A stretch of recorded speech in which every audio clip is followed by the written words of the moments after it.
বাংলাদেশি জাতীয়তাবাদ সম্বন্ধে একটি ভিন্ন কথা বলছি। সেটা হচ্ছে এইরকম যে এটা একটা পুষ্পমাল্যের মতো আমার কাছে মনে হয়। কেন পুষ্পমাল্য? শহীদ প্রেসিডেন্ট জিয়াউর রহমানের নিজের কথা, তিনি বলেছিলেন, আপনারা জানেন যে কেন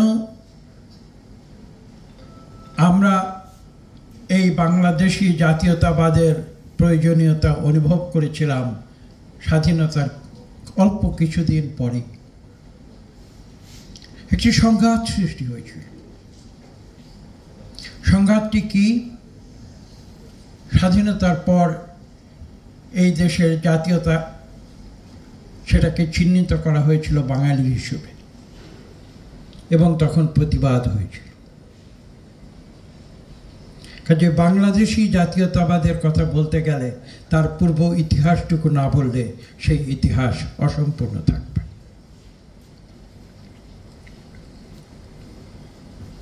যারা এখানে এ বিষয় নিয়ে গবেষণা করেছেন তারা হয়তো বলবেন, আমি তাদের কথাটি বলছি, এই দেশে প্রায় 50টির মতো উপজাতি রয়েছে বাংলাদেশে।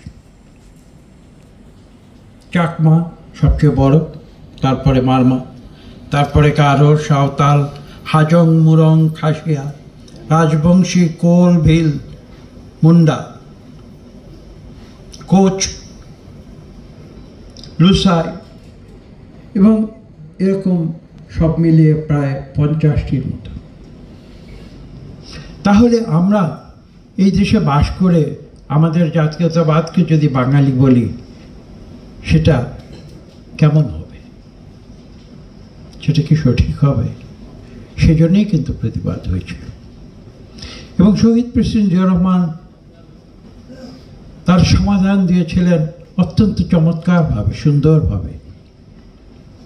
তিনি বলেছিলেন, বাংলাদেশি জাতীয়তাবাদ একটি পুষ্পমাল্যের মতো, যে পুষ্পমাল্যে বাঙালি একটি ফুল, এবং সেই ফুলটি হয়তো আকারে একটু বড়, কিন্তু সেই পুষ্পমাল্যের মধ্যে আরও যে ফুলগুলো রয়েছে সেগুলো হচ্ছে এই বিভিন্ন উপজাতি, যাদের নামগুলো আমি একটু আগে বলেছি।